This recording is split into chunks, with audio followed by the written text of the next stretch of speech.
Okay, Artie here. We're going to do something different and actually make a teaser for you guys on Facebook.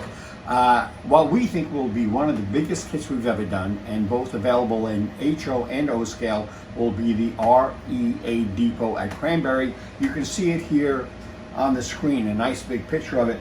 And following this short snippet, we're going to discuss one of the features on how to build this kit. So stay tuned, and we are really super excited about this one.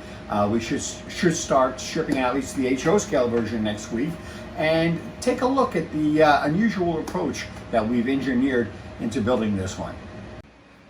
The installation of the rafter combs is extremely simple on this kit.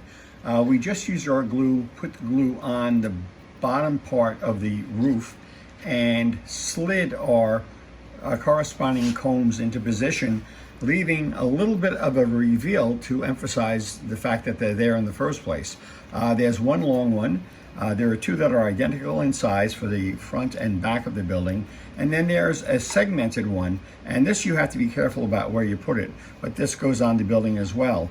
Now, before we put this assembly onto the building and consider shingling the assembly, it's important to know that you have to have your secondary roof panel scribed. You must scribe that yourself and folded with a crisp fold.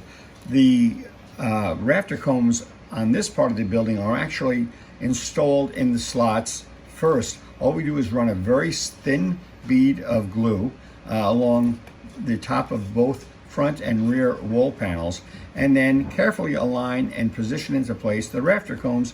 I exposed as much as I could coming down, and be careful that when you install these, you try to match the pitch that is dictated at the end of the roof panel right there. So at this point, what you'll have is this.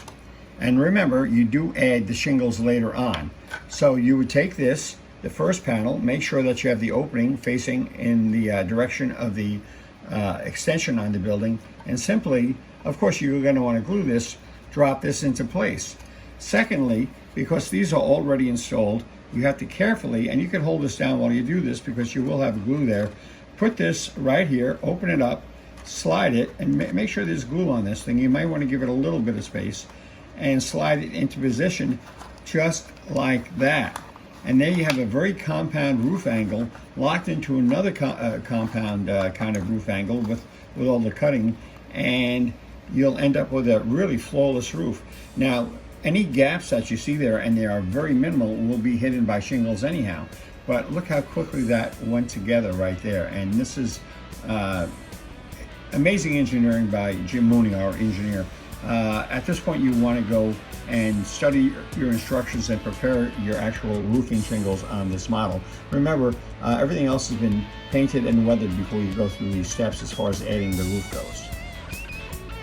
So that is just a sneak preview of one of the videos that will be linked onto the Bar Mills website in the construction of this specific kit. Remember, it's going to be both an HO and O. We're up for it, and we know you guys are too. Artie from Bar Mills, thanks for sticking by us, and we'll see you soon.